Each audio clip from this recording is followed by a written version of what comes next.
Hello students, welcome to my new classroom setup. मैंने एक नया सेटअप बनाया, तुम लोग देख सकते हो। ये मैंने घर में पेंडेमिक सिचुएशन में बाउंड होकर बनाया कि हम बेटर क्वालिटी एक वीडियो देने की कोशिश किया तुम लोगों को। तो मैं कोशिश कर रहा हूँ, देखो तुम लोगों को अच्छा लग रहा है या नहीं। मुझे बताना ज़रूर कि वीडियो कैसा लग रहा है और तुम लोगों को क्या क्या टॉपिक्स के ऊपर नॉलेज चाहिए मुझे बताना कमेंट बॉक्स में। तो मैं कोशिश करूँगा अगर ज़्यादा से ज़्यादा ये टॉपिक्स के ऊपर डिमांड आया तो उसके ऊपर मैं वीडियो बनाऊँगा। तो ये जो आज का क्लास मैं लेने वाला हूँ, ये तो ऑलरेडी मैंने बताया था कि ग्रुप 16 का एक सीरीज़ चल रहा है लेक्चर वीडियो, तो ग्रुप 16 का ही क्लास में लूँगा। स्पेसिफिकली ऑर्गेनिक केमिस्ट्री मेरा सबसे फेवरेट जोन है।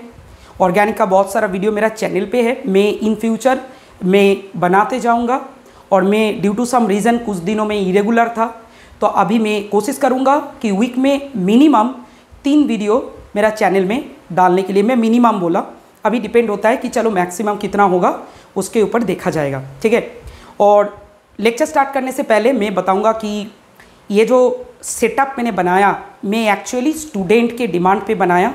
मुझे बहुत सारा स्टूडेंट ने बोला कि सर कोशिश कीजिए थोड़ा क्वालिटी अपडेट करने के लिए, तो मैं कोशिश कर रहा हूँ अपनी तरफ से। और दूसरा बात है कि आज जो डिस्कशन मैं करूँगा ज़्यादा नहीं बताऊँगा। आज मैं जितना हो सके विदिन 30 मिनट्स रैप अप करने का कोशिश करूँगा, ठीक है। और बाकी जो रह जाएगा वो हम नेक्स्ट वीडियो में डालेंगे। So before starting this video, hope कि तुम लोग सब अच्छे हो और अच्छा रहना पड़ेगा इस सिचुएशन में। अच्छा रहने का क्या क्या करना है डॉक्टर तो बता रहे, बीइंग अ टीचर मैं बता रहा हूँ कि ये जो टाइम तुम लोगों को मिला इसको बहुत ही बढ़िया तरीक़ा से प्रिपरेशन में लगा दो। अभी तो सामने तुम्हारा KVPY का एडवर्टाइजमेंट निकला। ISAR जो Indian Institute of Science and Education Research है, is almost equivalent to the IITs। जो लोग मेजर मतलब BSc करना चाहते हैं, मेजर लेना चाहते हैं, physics chemistry math bio all this things, तो उन लोगों के लिए एग्ज़ाम होगा स्पेसिफिकली KVPY। तो इसका तैयारी करना है, जी जान लगा के पढ़ना है और सक्सेस हासिल करना है, ठीक है। तो हम इसके बारे में डिटेल कभी बात करेंगे। तो आज के क्लास हम लोग स्टार्ट करते हैं, ठीक है। मेरा नाम है शुभ्र भट्टाचार्य जी और मैं तुम लोगों का केमिस्ट्री फैकल्टी या टीचर हूँ। Okay, let's start. तो स्टार्ट करेंगे हम लोग कहाँ से ना, oxygen. I hope everybody knows कि oxygen is one of the most important member. This is oxygen. Clear? ठीक है। कैमरा सही दिख रहा है, एक बार मैं चेक कर लेता हूँ, रुको।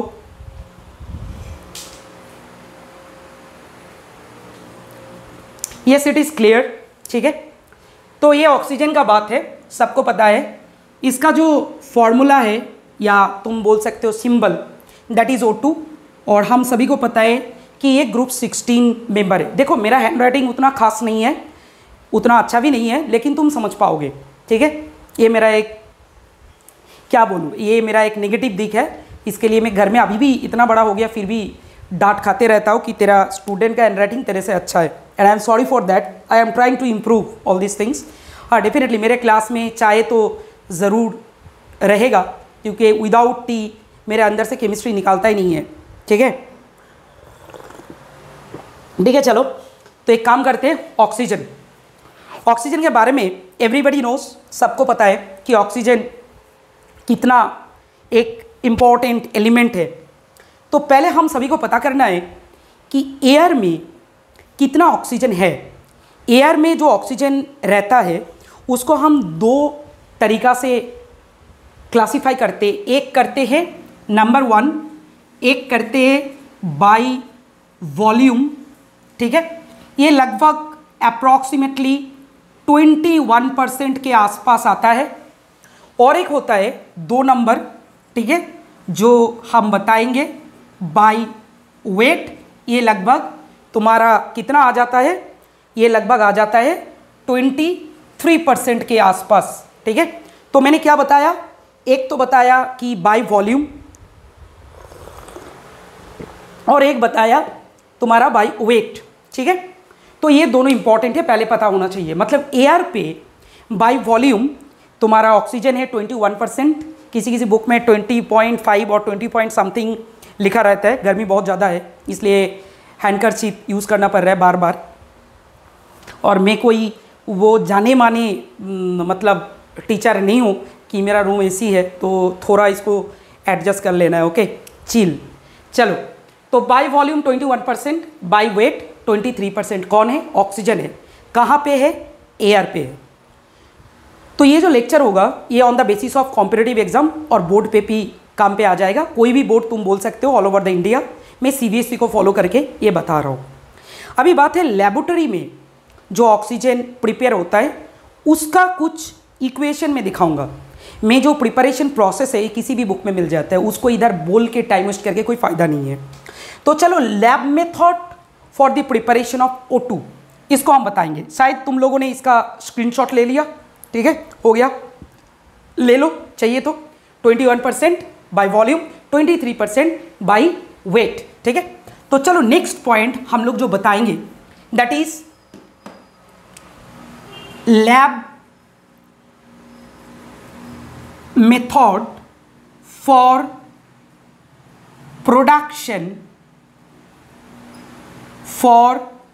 Production of O2 oxygen is a very beautiful process. हम इसके ऊपर हम बात करेंगे।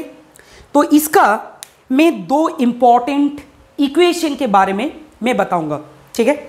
एक पहले बताऊंगा कि सोडियम पेरोक्साइड को अगर मैं वाटर से रिएक्ट करूं तो उसमें सोडियम हाइड्रोक्साइड और ऑक्सीजन बन जाता है। क्या बोला मैंने? सोडियम पेरोक्साइड को अगर मैं वाटर से रिएक्ट कराया तो उसमें सोडियम हाइड्रोक्साइड एंड ऑक्सीजन बनता है। This is the most common process और मोस्ट कॉमन रिएक्शन जिसके जरिए लेबोरेटरी में हम ऑक्सीजन बना सकते। तो इक्वेशन नंबर 1 क्या करेंगे? हम लोग को 2 मोल सोडियम पेरोक्साइड लेना है, उसके साथ वाटर लेना है। वाटर लेने से जो प्रोडक्ट बनता है, ठीक है, हम बैलेंस कर लेंगे, टेंशन मत करो। सोडियम हाइड्रोक्साइड बनता है NaOH प्लस O2 बनता है। तो 2 मोल सोडियम हाइड्रोक्साइड मतलब एक काम करो, इसको 4 बना दो, सोडियम बैलेंस हो गया। तो 6 ऑक्सीजन है तो इसको 2 बना दो। आई hope the equation is balance from both the sides. Clear? तो हाँ सही है, इधर 4 सोडियम है, 4 सोडियम है, और 2 4 और 2 6 ऑक्सीजन, 4 और 2 6 ऑक्सीजन। Is it clear? और ये ऑक्सीजन है तो गैस होगा तो इसका सिंबल देना पड़ेगा। ये बहुत ही सिंपल तरीका है। अभी इसके लिए एक प्रॉपर सेटअप चाहिए। उस सेटअप में तुमको सोडियम पेरोक्साइड भी लेना है, वाटर भी लेना है। तो वो सेटअप क्या है, कैसे बनता है, वो तुम लोग किसी भी बुक से देख लेना, वो किसी भी बुक में है। क्लियर? तो मैं इसका इक्वेशन बताया, ये तो एक इंपॉर्टेंट इक्वेशन है। दूसरा जो मैं बताने वाला हूँ दैट इज पोटाशियम क्लोरेट, ठीक है। पोटाशियम क्लोरेट को हीट करने से, ठीक है, potassium chloride and oxygen produce होता है। फॉर योर काइंड इंफॉर्मेशन, अगर मैं नॉर्मली पोटाशियम क्लोरेट को हीट किया विदाउट गिविंग एनी कैटलिस्ट तो उसमें बहुत ज़्यादा टेम्परेचर लग जाता है, लगभग 700 के आसपास, 700 के करीब। लेकिन अगर इसी रिएक्शन को मैं मैंगनीज डाइऑक्साइड MnO2 के प्रेजेंस में करता हूँ तो टेम्परेचर बहुत घट जाता है, 200 के आसपास, ये 200 से नीचे आ जाता है। और हम सभी को पता है कि हाई टेम्परेचर क्रिएट करने के लिए पैसा ज़्यादा खर्चा करना पड़ता है। और तुम लोग बोलो कौन पैसा ज़्यादा खर्चा करना चाहता है? तो हम लोग उसी प्रोसेस को आजमाएंगे जिसमें पैसा खर्चा कम है। तो इसीलिए कैटेलिस्ट का यूज़ एसेंशियल है। तो हम दूसरा इक्वेशन दिखा रहे हैं लेबोरेटरी मेथड। तो उसमें हम लोग आ रहे हैं 2 KClO3, 2 mole potassium chlorate, third bracket manganese dioxide MnO2, third bracket indicates it's a catalyst. मैं इधर मेंशन कर देता हूँ, ठीक है, ये तुम्हारा कैटलिस्ट है इस रिएक्शन के लिए, तुम्हारा नहीं, रिएक्शन का कैटलिस्ट है। तो इसमें बन जाएगा 2 KCl plus 3 O2 gas definitely, और एंड ऑफ द रिएक्शन जो होगा MnO2 थर्ड ब्रैकेट में रह जाएगा। इसका मतलब क्या है? डेफिनेटली इसमें हीट चाहिए।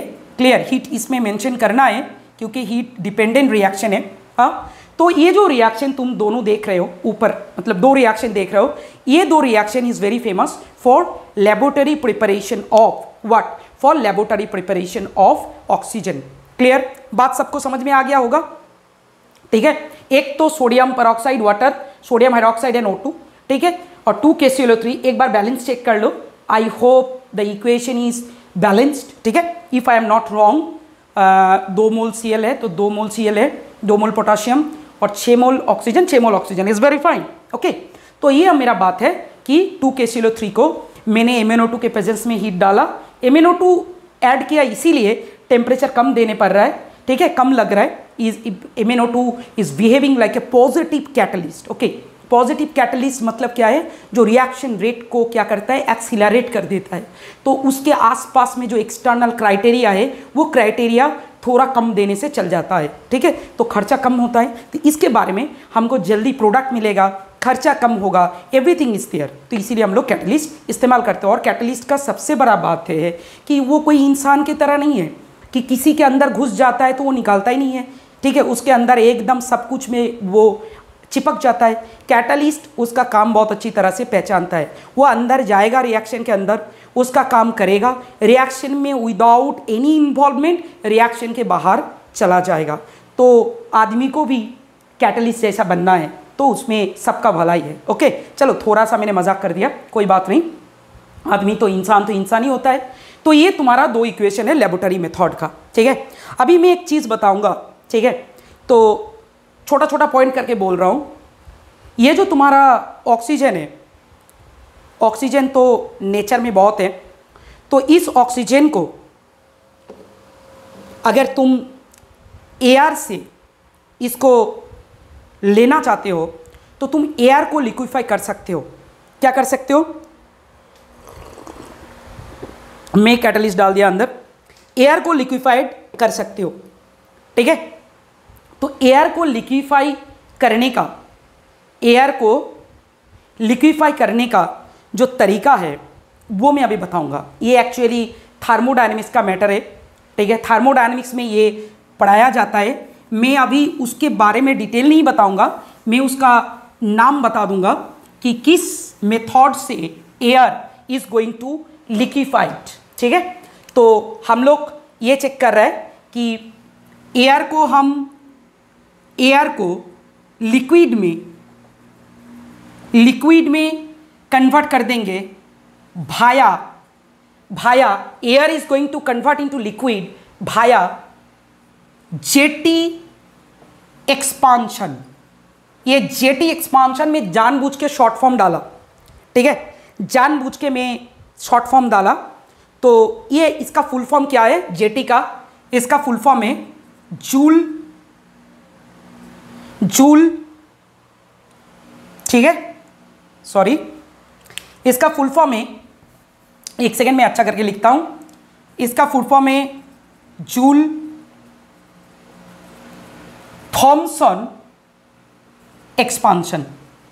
इसके बारे में तुमको थर्मोडायनेमिक्स में डिटेल्ड में मिल जाएगा, ठीक है, इसके बारे में थर्मोडायनेमिक्स चैप्टर में डिटेल में मिल जाएगा। मैं ऑक्सीजन या ग्रुप 16 डिस्कस करने के टाइम में इसके बारे में बताऊंगा तो टाइम चला जाएगा।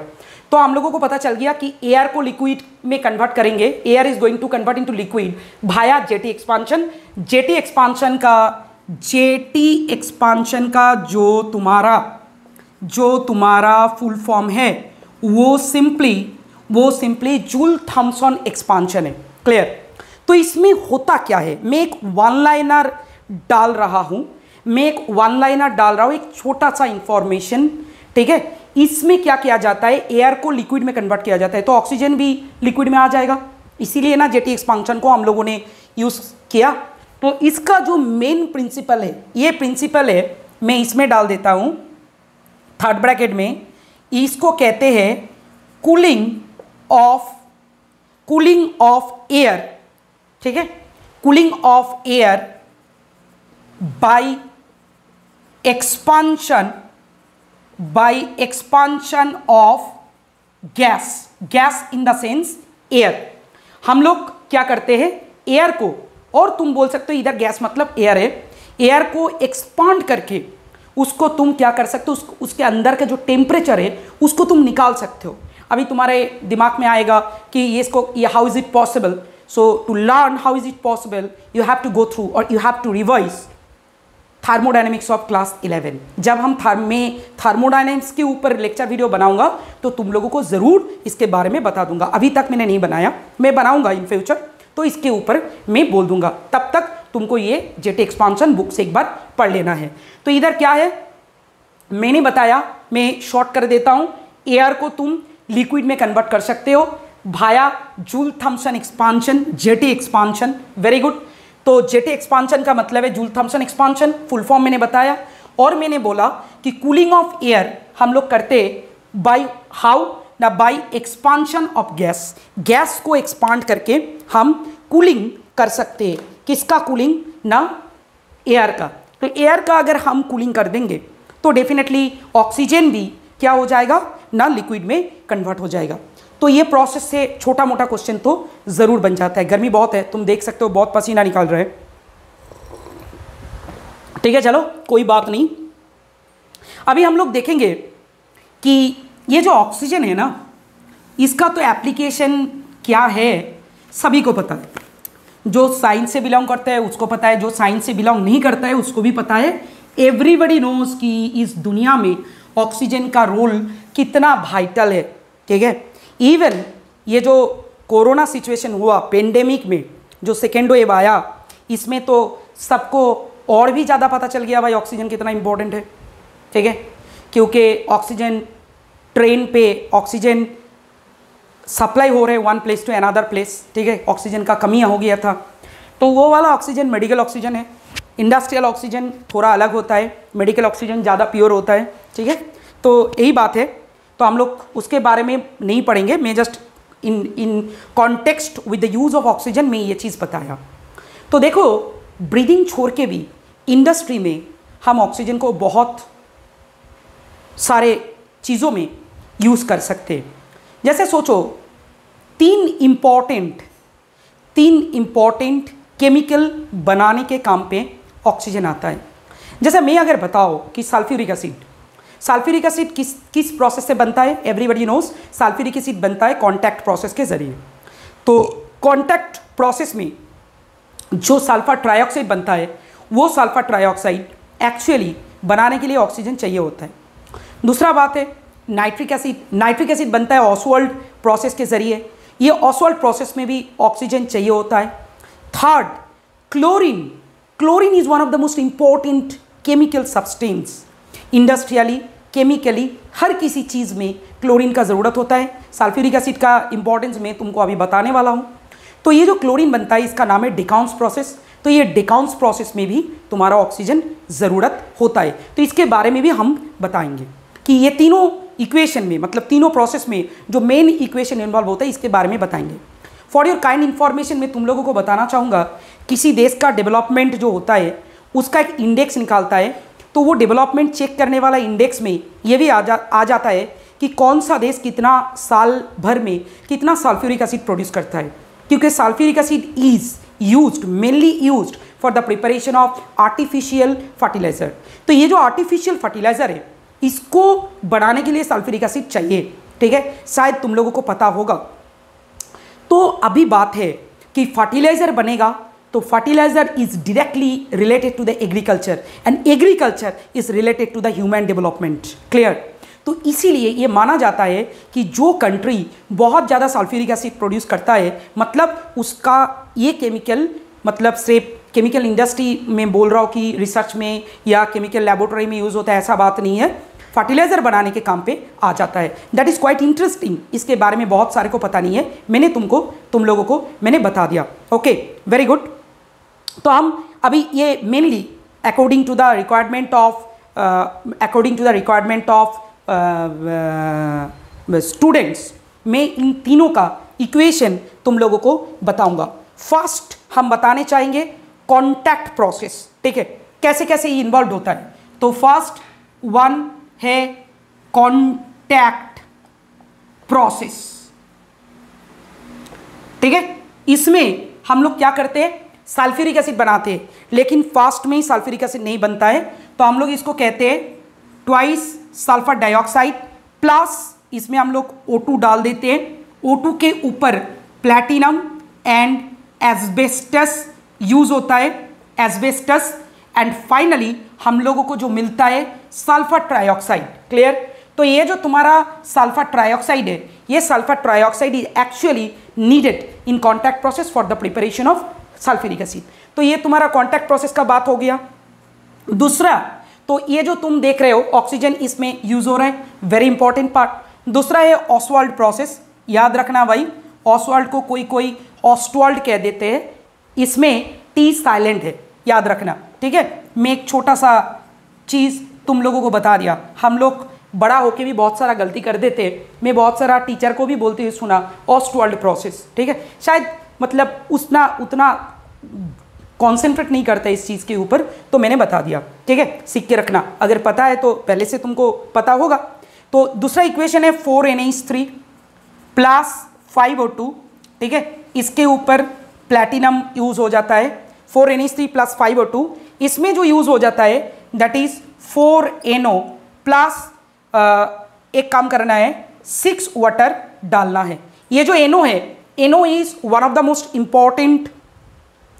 Important compound for the preparation of nitric acid. तो तुम लोग इसका एक स्क्रीनशॉट ले लो अगर चाहिए तो। एक काम करते हैं, नीचे लिख देते हैं डेकॉन्स प्रोसेस, हो जाएगा, ठीक है, छोटा करके, क्योंकि स्क्रीन पे मैं एक बार चेक कर लूंगा डेकॉन्स प्रोसेस, ठीक है, डेकॉन्स, सॉरी DEA होगा डेकॉन्स के नाम पे, ये प्रॉपर नाउन है, थोड़ा बहुत इधर उधर स्पेलिंग का प्रॉब्लम हुआ तो चलेगा, डेकॉन्स प्रोसेस, फिर भी सही स्पेलिंग लिखो, डेकॉन्स प्रोसेस। इसमें क्या होता है, इसमें HCl को 4HCl के साथ O2 का रिएक्शन होता है, ठीक है, और इसमें क्यूप्रिक क्लोराइड यूज होता है, क्यूप्रिक क्लोराइड, ठीक है, एज ए कैटलिस्ट। तो ये हो जाता है क्या, ये हो जाता है 2 मोल क्लोरीन प्लस 2 मोल डेफिनेटली वाटर आ जाएगा, ठीक है। मैं एक बार कैमरा से चेक करके देख लेता हूं पूरा आ रहा है या नहीं आ रहा है।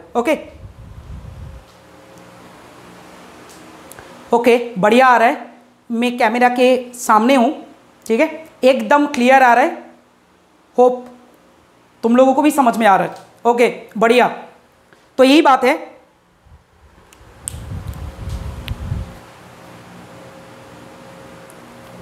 तो ये है डेकॉन्स प्रोसेस। तो हम तीनों प्रोसेस के बारे में बताया, contact, Ostwald, Deacon's process, that is quite interesting, ठीक है। चलो हम लोग और एक बात कर लेते हैं कि what is the use of oxygen.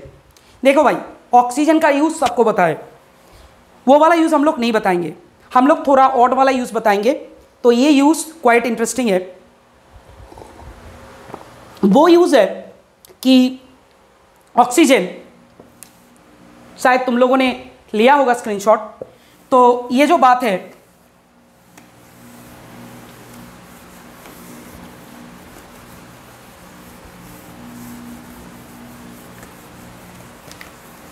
ये जो तुम्हारा ऑक्सीजन का बात हो गया ना, तो ये यूज जो है हम पहले बताएंगे। नंबर 1 यूज, ठीक है, नंबर 1 काटिंग एंड वेल्डिंग, ये दोनों के लिए ऑक्सी एसिटिलीन फ्लेम बोल के एक फ्लेम चाहिए होता है, जिसका टेम्परेचर अप्रॉक्सीमेटली 3200 डिग्री सेल्सियस के आसपास है। आई रिपीट, जिसका टेम्परेचर अप्रॉक्सीमेटली 3200 डिग्री सेल्सियस के आसपास है। तो काटिंग एंड वेल्डिंग के लिए ऑक्सी एसिटिलीन फ्लेम बनाना ज़रूरी है। It is flame, oxy acetylene flame, ये बनाना ज़रूरी है, जिसका टेम्परेचर अप्रॉक्सीमेटली तुम्हारा 3200 डिग्री सेल्सियस के आसपास है, ठीक है। For cutting and welding it is required. लोहे या कोई मेटल को काटने के लिए या डिफरेंट पार्ट ऑफ मेटल को जोड़ने के लिए ऑक्सी एसिटिलीन फ्लेम चाहिए होता है। तो ये फ्लेम बनाने के लिए ऑक्सीजन बहुत इंपॉर्टेंट चीज़ है, that is quite interesting, number 1। Number 2, ये जो तुम्हारा रॉकेट आसमान में जाता है, तो ये जो रॉकेट है, इस रॉकेट का जो फ्यूल बनता है ना, ये रॉकेट का फ्यूल तुम्हारा बनता है LOX से, LOX जिसका फुल फॉर्म है लिक्विड ऑक्सीजन, ठीक है। इसके साथ इज यूज्ड फॉर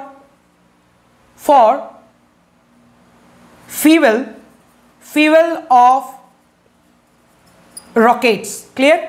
याद रखना ये जो रॉकेट्स का फ्यूल बनता है, ठीक है, ये रॉकेट्स का फ्यूल बनाने के लिए सिर्फ लिक्विड ऑक्सीजन चाहिए होता है ऐसा बात नहीं है।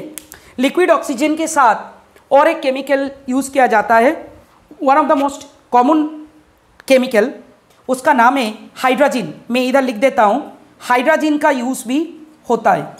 क्लियर? हाइड्रोजन, इसका फॉर्मूला है NH2.NH2।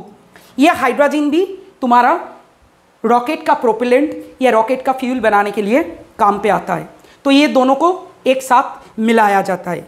इस चीज़ में, इस मैटर में मैं तुम लोगों को एक चीज़ बोलूँगा कि ये जो लिक्विड ऑक्सीजन है इसका लॉक्स का, ठीक है, बॉइलिंग पॉइंट जो है, normal boiling point -183 degree Celsius, इसको मैं सही करके लिखता हूँ, -183 डिग्री सेल्सियस। क्लियर?